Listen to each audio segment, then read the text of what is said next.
Jadi aku pas lagi nyanyi bareng mereka, nyembah bersama, itu benar-benar bisa menikmati hadirat Tuhan bareng-bareng di situ. Ada kayak insecure lah ya. Terus juga ada kayak ketakutan, anxious gitu loh. Tapi terkadang aku malah lupa gitu. Aku ngelakuin itu semua malah untuk validasi orang gitu loh. Bukan balik lagi untuk melayani Tuhan gitu. Hai, aku Tiara Lupita dari Undivided.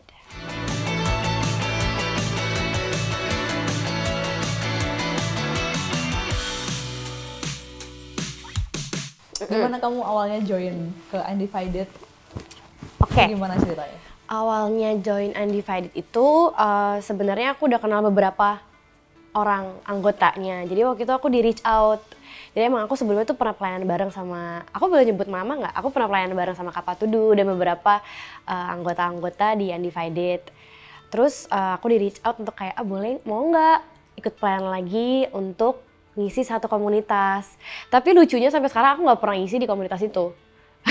Jadi Undivided dikasih Tuhan visi misi untuk setelah, kan waktu itu cuma dibilangnya buat isi jadi band tim praise and worship-nya di komunitas itu doang kan, tapi ternyata Tuhan mau kasih something yang lebih besar di mana kita fokus melayani untuk sebagai band gitu.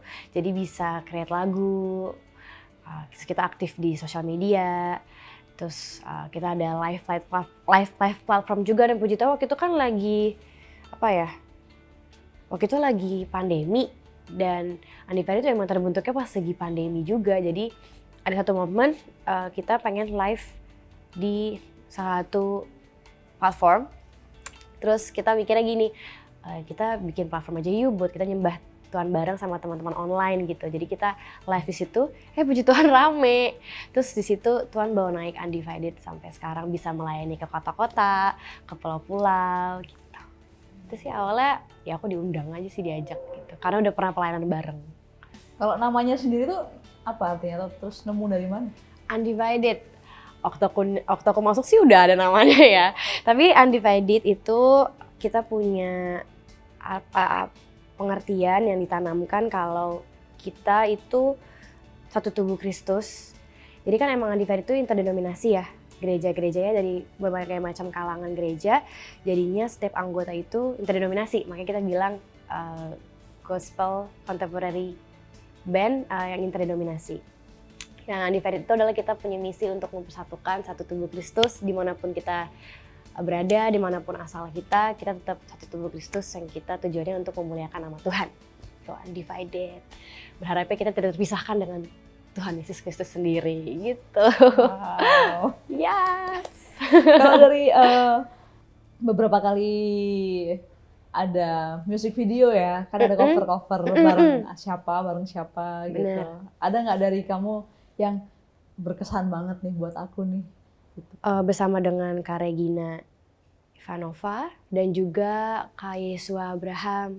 Di situ kita worship bareng, ganti-gantian. Aku benar-benar merasakan hadirat Tuhan sih. Aku benar-benar enjoy juga gitu pas lagi nyanyi, bukan sekedar kayak nyanyi aja, tapi aku benar-benar ngerasain ini kayak connect gitu, everything tuh kayak connected. Jadi aku pas lagi nyanyi bareng mereka, nyembah bersama, itu benar-benar bisa menikmati hadirat Tuhan bareng-bareng di situ. Itu menurut aku kayak wow, good. Kita mau ngobrol-ngobrol tentang tahun baru nih. Boleh. Buat kamu nih, apa sih makna tahun baru buat kamu? Tahun baru itu momen dimana aku bisa banyak merefleksikan sepanjang tahun aku. Terus itu aku pastinya ya berdoa, mengucap syukur buat apa yang udah aku laluin. Dan disitulah mulai aku membuat resolusi-resolusi baru atau planning step by step-nya untuk aku nanti lakukan di next year-nya gitu. Nah, untuk tahun depan nih, tahun 2025 ya, ada nggak lagu Undivided yang cocok nih untuk tahun depan? Ada. Judulnya Percaya. Coba nyanyiin dong. Suaranya lagi jelek banget lagi ini. Yesus Tuhan, Kaulah tempat perlindunganku. Kaulah penolong yang sejati. Kaulah tempat perlindunganku. Engkaulah penolong yang sejati. Amin. Oh. Pokoknya ada lirik, aku sebenarnya suka lirik verse pertamanya sih. Janganlah kamu takut, Ia akan menyertai. Janganlah kamu bimbang karena Ia akan menolongmu. Itu. Janganlah kamu takut, Ia akan menyertai. Janganlah kamu bimbang karena Ia akan menolongmu. Itu kata-kata itu menguatkan buat aku pribadi dan aku harap itu juga bisa menguatkan teman-teman. Jadi stream percaya by Undivided di album Gratitude. Kenapa lagu itu cocok untuk tahun depan tuh? Karena buat aku pribadi lagu itu cocok karena ya sumber penolong kita, penolong yang sejati yang benar-benar bisa menolong kita tuh cuma Yesus Kristus Tuhan gitu loh. Karena kadang ya kita kan berusaha balik lagi kayak yang udah aku ceritain, berusaha pakai kekuatan diri sendiri, berusaha untuk kayak trying to solve things gitu. Jadi kita huru-hara sama atau kayak fokusnya sama problemnya gitu loh. Fokusnya sama masalahnya atau gimana caranya kelar cepet ya gitu, gimana gitu. Tapi kok lupa ya sama Tuhan gitu. Padahal Tuhan tuh selalu ada. Tapi kita selalu sibuk dengan permasalahan kita, kehidupan kita gitu. Nah, lagu ini cocok buat aku pribadi. Karena ya ini mengingatkan dan juga menjadi pengharapan lah untuk menjalani sepanjang tahun nanti di 2025. Percaya dengan Tuhan. Wow. Ya. Itu lagunya nyiptain siapa? Diciptakan oleh Kak Wisnu Dewanta. Salah satu ini kita juga yang main filler, dia juga punya orkestra. Gitu. Diciptain lagu ini waktu pas lagi pandemi memang. Untuk encourage dan untuk menyemangati lah teman-teman semuanya kan kita yang lagi ngalamin pandemi, yang kehilangan harapan, kehilangan keluarga, kehilangan pekerjaan. Nah, lihat lagi tuh dia memberkati banyak orang dan memberkati aku juga sebagai salah satu anggotanya. Terus ada album baru ya? Yes, ada album baru. Tuh?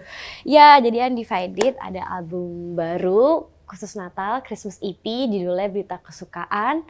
Di situ ada 4 lagu yang aku berharap bisa memberkati teman-teman semua, apalagi di masa Natal dan tahun baru juga, boleh dengerin. Itu ada 4 lagu, boleh sebutin judul lagunya, ada Gita Sorga Bergema, terus lagu keduanya ada Hai Kota Mungil Bethlehem, ketiga ada Malam Kudus, yang keempat ada Muliakanlah. Gitu. Ada MV-nya juga, musik videonya di YouTube Undivided. Gimana waktu kalian lagi recording, ada cerita-cerita behind the scene nggak dari itu? Wah, behind the scenes ya, ini sih lucu waktu kita mau nentuin kayak pecah-pecah suaranya, itu lucu sih karena pas lagi recording kan barengan tuh berempat langsung, kan aku kan vokalisnya Undivided ada 4, jadi kita berempat langsung kayak pecah suara, cuma ya untuk fokusin fokus nyanyi itu karena kan ngeliatin ekspresi satu-satu kan. Jadi kayak itu yang bikin kayak bentar nih nggak bisa nahan ketawa karena lucu gitu pas lagi ngambil nada-nada tingginya atau ngambil rendahnya kan ekspresinya juga ikutan kayak oh gitu. Kayak jadi kayak lucu sih. Jadi seru menyenangkan dan proses yang menyenangkan sih waktu recording itu. Explore bareng, terus saling ini kayaknya nadanya di sini deh, ini kayaknya nadanya di sini, cocoknya improve di sini gitu. Jadi justru di recording itu jadi banyak belajar, terus jadi bonding juga dengan sesama member. Gitu. Terus kamu ambil suara apa, bagian apa? Biasanya salah satu. Terus kan suaraku lumayan lembut ya dibandingkan teman-teman aku yang vokalis yang sangat rar suaranya gitu. Aku salah satu atau enggak ntar aku pecah suara 2 banyak kan gitu, solo 1 atau nggak solo 2. Seperti palungan, layakkanlah hatiku. Gitu. Buat harmonize, gitu sih. Ada ngundang featuring siapa lagi gitu? Kali ini nggak ada. Kali ini kita full berempat. Ada nggak? Kamu ada bikin resolusi gitu nggak sih? Terus terjadi nggak sih? Ada, satu. Aku pengen banget bisa solo trip. Dan puji Tuhan kemarin di bulan Juni ya, aku bisa solo trip pertama kali. Karena itu kayak sesuatu yang pengen aku achieve lah dalam diri. Pengen coba berani keluar dari comfort zone. Terus ya aku berhasil pergi ke Vietnam sendiri. Jadi explore, siapin itinerary dan ya jalanin di sana sendiri gitu. Itu berhasil. Gimana rasanya solo trip? Rasanya solo trip menegangkan sih ya. Tapi entah kenapa aku selalu deg-degan sama imigrasi. Padahal aku nggak ngelakuin apa-apa ya sebenarnya. Cuma selalu deg-degan di situ. Tapi setelah dari itu bisa adaptasi, terus ya bawa enjoy aja sih. Tapi yang paling deg-degan emang pas lagi di imigrasi. Dan communicate sama orang lokal karena mereka bahasa Inggrisnya bukan jadi main bahasa utama mereka gitu. Gitu sih. Terus di tahun baru nih ya, ngomongin tahun baru apa yang paling berkesan banget dari kamu? Dari dulu sampai sekarang. Momen tahun baru apa? Baru yang paling berkesan.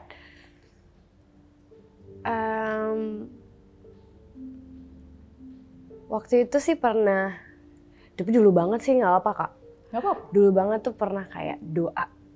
Jadi doa bersama mengiringi dari sebelum tahun baru sampai ke tahun baru. Jadi kayak sama dengan komunitas, sama dengan teman-teman, keluarga itu berdoa ya untuk mengiringi buat tahun baru ke depannya gitu loh. Jadi kita berdoa untuk semoga tahun depan baik dan berjalan dengan lancar gitu sih.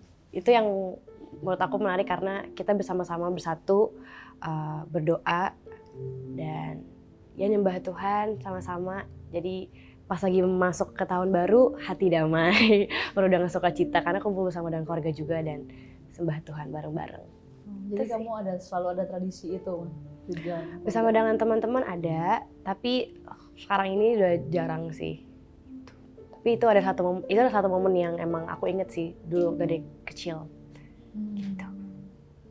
Gimana sih rasanya menghadapi tahun baru? Menghadapi tahun baru,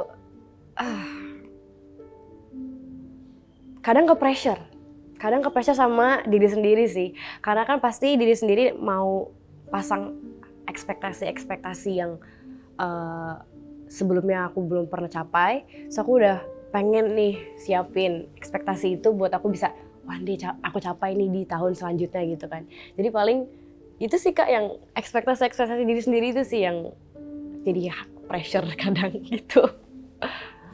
Oke. Tapi tetap excited kan ya? Very excited lah pasti. Karena kan dengan tahun baru berarti bisa memulai sesuatu yang baru dan bisa buka lembaran baru juga dan ya itu sih yang aku nantikan juga gitu, kesempatan-kesempatan baru.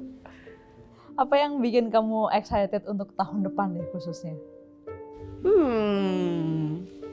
Sejujurnya belum kepikiran sih ya apa yang excited untuk tahun depan, tapi aku berharap di tahun depan nanti ada banyak opportunity dan dari segi mungkin pekerjaan dan juga pelayanan aku bisa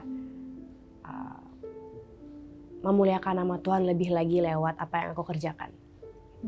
Boleh ceritain nggak hal apa yang bikin kamu grow? Ya di umur segini pasti ada kayak ke insecure lah ya.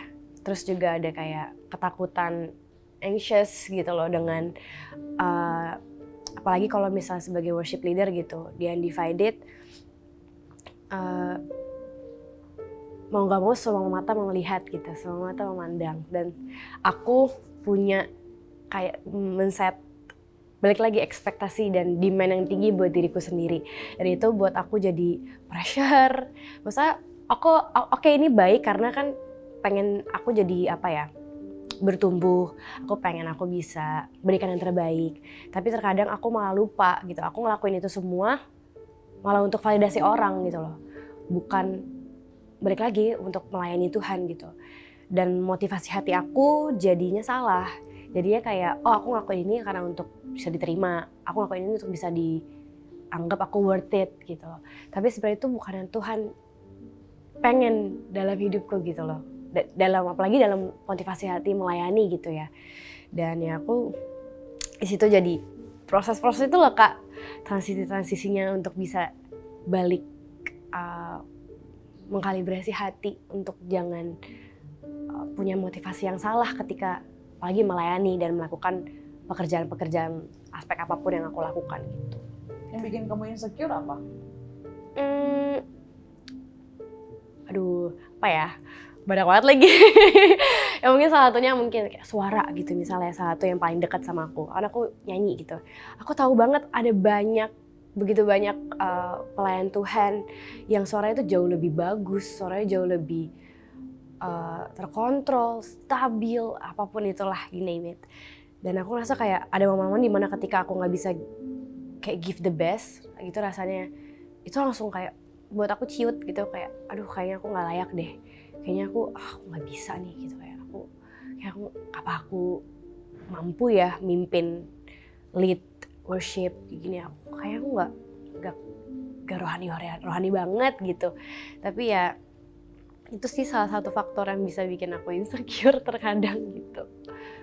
Oke, jadi lebih ke suara ya? Suara gitu. Dan kayak gimana ya cara bisa melayani dengan flow-nya, kayak kadang-kadang kan suka itu ya, apalagi kalau udah di gereja gitu kan, flow-nya harus rapi. Tidak boleh ada yang putus lah ininya, atau kayak nggak boleh ada kesalahan tentu. Nah itu tuh kadang kok orang bisa ya bawa ini dengan sesmooth itu, semudah itu, tapi aku kayak aku harus gimana ya ini kayak gitu. Itulah salah satunya. Masih sampai sekarang? Tapi puji Tuhan enggak. Puji Tuhan. Maksudnya ada momen-momen di mana ya kita kan manusia, pasti ada momen-momen di mana kita lowest point juga gitu. Tapi aku bersyukur ketika aku ada di titik terlemah itu, terendah itu, Tuhan ingetin lagi gitu loh. Dan aku nih datang ke sini melayani, jadi worship leader itu tujuannya apa sih Tir gitu loh. Kamu seek apa gitu loh. Jadi setelah ketika aku ngerasa mulai tuh kayak galau-galau, terus kayak takut segala macam, aku pasti langsung doa. Dan puji Tuhan karena kebenaran firman Tuhan itu aku jadi tenang. Oke, kalau dari tahun yang 2024 ini ya, pelajaran terbesar apa yang kamu dapatkan dari tahun ini? Menaruh pengharapan dalam Kristus saja. Karena ketika aku pribadi naruh pengharapan aku ke manusia atau bahkan ke diriku sendiri, aku pasti kecewa. Dan aku belajar dari hal itu. Aku belajar dari kejadian itu. Aku balik lagi ya, pasti kan kalau aku pribadi ya di umur segini aku kayak masih pengen kayak trying to figure out dengan caraku sendiri gitu. Aku pokoknya pengen cara instan lah gitu ya, makanya balik lagi dengan percaya sama orang mungkin kan. Jadi kalau sama orang kan bisa, oh ini nanti dibantu. Kalau aku sama diri aku sendiri, kamu pasti bisa gitu. Tapi ada momennya dimana aku benar-benar ya dikecewakan akan kepercayaan itu. Jadi ketika aku switch, Tuhan bilang kayak pengharapan yang paling tidak mengecewakan itu yang ada dalam Kristus gitu. Jadi ya itu ya teman-teman yang aku pelajari. Naruh pengharapan dalam Kristus saja. Karena dia gak akan pernah mengecewakan. Amin. Amin. Diaminin sendiri ya. Amin. Oke. Ada nggak waktu kamu kan sebagai penyembah ya, sebagai worship leader, jadwal pelayanan kalau tahun baru, Natal itu kan padat banget tuh. Waduh, itu gimana kamu bisa manage itu? Bisa kamu tetap pelayanan, tapi kamu juga ada waktu buat sendiri, terus kesehatan kamu kayak apa gitu. Iya benar ya, kayaknya sekarang lagi flow ya. Untuk ya pasti di masa-masa tentu ya kayak Natal tahun baru itu kan pasti jadwal pelayanan akan ramai karena kita kan mau merayakan kelahiran Tuhan Yesus. Jadi jadwal pasti padat. Ya momen untuk aku bisa recharge diri aku itu pasti pas lagi malam-malam sih. Pas lagi di kamar sendiri itu aku selalu meluangkan waktu untuk baca Alkitab. Terus kalau nggak sempat baca Alkitab, aku kadang play. Kan kadang kalau Alkitab ada ini ya, apa sih? Kayak audio Bible lah gitu. Aku setel. Habis itu atau enggak aku worship aja di kamar. Worship di kamar, terus aku ngobrol sama Tuhan. Mostly berdoa, tapi ya kayak ngobrol jatuhnya gitu loh. Karena aku share apa aja yang aku laluin hari itu. Terus aku kayak, aku mau ngelakuin apa nih besok harinya. Aku bawa semua ke hadapan Tuhan. Dan aku benar-benar berdoa. Apa yang keluar dari lidah bibirku itu semua hanya firman Tuhan dan itu memuliakan nama Tuhan. Itu sih jadi aku banyak berdoa sendiri, worship sendiri. Menurut kamu penting gak sih ngerayain tahun baru bareng keluarga? Penting. Kenapa? Menurut aku penting karena kadang tuh ya sepanjang tahun itu kan udah sibuk ya dengan kegiatan masing-masing gitu. Kayak aku yang kita nih, aku 3 bersaudara, ada bersaudara dan papa. Kita semua udah punya kesibukan masing-masing karena sudah besar kan. Jadi nggak ada waktu untuk berkumpul bersama dengan keluarga, untuk kayak ngobrol, untuk kayak update satu sama lain gitu loh. Jadi menurut aku penting karena di momen tahun baru itu udah kayak Tuhan persiapkan untuk kita bisa melayani di dalam keluarga dengan be present, dengan hadir gitu loh. Sebagai anak aku gitu. Jadi kayak aku merasa itu sangat penting sih untuk kita bisa berkumpul dengan keluarga di tahun baru. Tradisi khusus sih sebenarnya nggak ada, tapi kita, aku bisa bilang itu tradisi khusus nggak ya? Makan bersama sih, makan malam bersama secara keluarga internal, tapi habis itu nanti ngajak keluarga besar. Kadang kumpul di rumah aku sih, kadang kumpul di rumah aku untuk kita bakar-bakar, sebentar nyanyi-nyanyi, setel lagu aja di TV gitu, nyanyi-nyanyi bareng, sebentar ya. Kadang cover-cover gitu karena kebetulan satu keluarga aku suka nyanyi, jadi ya kita cover aku sama adik aku, sama kakak aku, sama sepupu ya nyanyi aja gitu atau enggak sama keponakan main gitu sih. Yang udah terjadi selama beberapa tahun kebelakang itu seperti itu kegiatannya, pasti kumpul di rumah untuk makan bersama. Makan jagung bakar biasanya. Jagung bakar, daging, sosis, main petasan. Habis itu begadang bareng gitu kan. Terus nonton bareng sih, nonton film bareng. Oh iya. Itu. Kayak entah kenapa selalu ada film yang kita tonton bareng pasti di setel. Home Alone.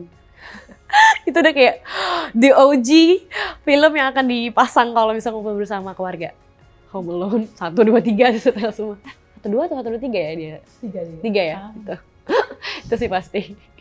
Kayak dari zaman dulu ya? Dari zaman dulu, entah kenapa ya. Orang tua aku juga, papaku sih suka masangin, jadi kayak setel aja, ntar abis itu kita semua ngumpul di depan nonton. Ntar rewatch apa, binge watch lah, nontonin semua film-film bersama. Yang penting kita di satu tempat yang sama, saling bersama gitu. Nah, hal apa yang paling ingin kamu capai nih di tahun yang baru? Aku akan mencapai ini di tahun ini, atau ada hal yang mau aku ubah dari tahun yang lalu ke tahun yang depan? Sebenarnya yang aku ingin ubah tuh nggak ada sih ya, karena aku tahu apa yang udah terjadi sepanjang tahun ini dalam hidupku, proses-proses itu membentuk aku seperti untuk aku sekarang ini, dan aku bersyukur akan hal itu juga. Tuhan izinkan itu boleh terjadi dalam hidup aku. Tapi untuk mencapai di tahun depan, aku berharap aku bisa jauh lebih dewasa lagi, jauh lebih wise lagi, dan bisa bertumbuh secara spiritualitasnya juga, menuju ke keserupaan dengan Kristus itu sendiri sih. Dan aku juga berharap secara profesionalitas aku juga bisa lebih profesional lagi untuk bekerja, dan ya itu aja sih. Apa sih pekerjaan kamu sekarang? Aku public relations.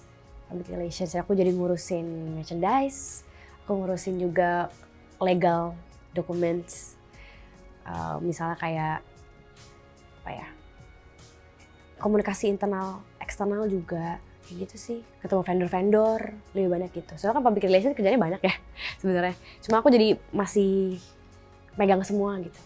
Aku ngurusin merchandise, aku ketemu vendor, terus ngurusin dokumen-dokumen, kayak kontrak-kontrak, kayak gitu. Berarti kan kamu ada pekerjaan yang secara profesional nih kan ya. Terus habis itu kamu juga ada undivided. Gitu. Gimana kamu ngatur waktu kerjaan sama undivided kamu? Ya, aku tuh di undivided juga, public relations ya.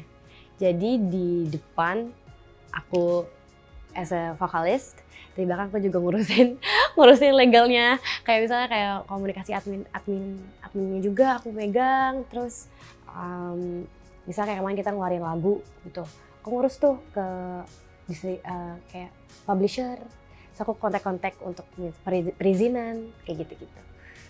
Ya lumayan ini ya, dua sisi gitu. Tapi puji Tuhan dimampukan. Ada nggak ini firman Tuhan yang benar-benar ngingetin kamu dan jadi pegangan kamu? Ada, aku boleh buka ya? Bukan. Ada. Ini jadi pegangan aku banget di sepanjang tahun ini. Di 2 Korintus 12 ayat 9. Tetapi jawab Tuhan kepadaku, cukuplah kasih karuniaku bagimu, sebab justru dalam kelemahanlah kuasaku menjadi sempurna. Sebab itu terlebih suka aku bermegah atas kelemahanku, supaya kuasa Kristus turun menaungi aku. Itu sih yang jadi pedoman dan pegangan aku. Karena ya kita kan manusia, kita adalah manusia-manusia yang lemah gitu loh. Dan aku tahu aku gak akan pernah bisa terus berdiri kuat, stabil dengan kekuatanku sendiri. Dan di situ aku sadar bukannya berarti aku harus kayak lebih kuat lagi, bukan. Tapi aku harus berserah penuh dengan Tuhan, karena lewat kelemahanku lah ini justru kuasa Tuhan, kasih karunia Tuhan itu akan disempurnakan lewat hidupku gitu. Jadi kayak dengan kelemahanku ini Tuhan pasti akan bekerja gitu loh. Dan bekerja untuk apa? Ya untuk pemulihan Tuhan juga lewat hidup aku gitu. Itu sih yang jadi pegangan aku. 2 Korintus 12 ayat 9, sorry. Harapan kamu nih buat komunitas Kristen ya di tahun yang akan datang nih, tahun 2025 akan ini yang jadi harapan kamu? Buat anak-anak muda juga ya. Aku berharap untuk komunitas Kristen kita bisa, dan anak-anak muda Kristen bisa bangga dengan Tuhan Yesus Kristus, gak malu untuk menunjukkan identitas kita sebagai pengikut Kristus. Gitu. Dan aku berharap semua komunitas-komunitas Kristen ini bisa terus maju, berjalan dengan baik, untuk bisa memberkati satu sama lain, jadi satu tubuh Kristus yang gak terpisahkan oleh denominasi atau pengetahuan yang banyak ini gitu loh. Aku berharapnya kita semua bisa bersatu dalam satu tubuh Kristus Tuhan untuk balik lagi kemuliaan nama Tuhan, dan kerajaan Tuhan bisa semakin diperluas di seluruh Indonesia dan seluruh dunia. Amin. Buat teman-teman anak-anak muda Kristen khususnya, aku berharap kalian bisa terus melayani Tuhan di segala aspek, apapun yang kalian lakukan, dari pekerjaan, dari studi kalian, ataupun melayani nanti di gereja. Tetap melayani dengan hati dan motivasi hati yang benar, bahwa itu semuanya untuk kemuliaan Tuhan. Itu aja sih. Happy New Year 2025 guys.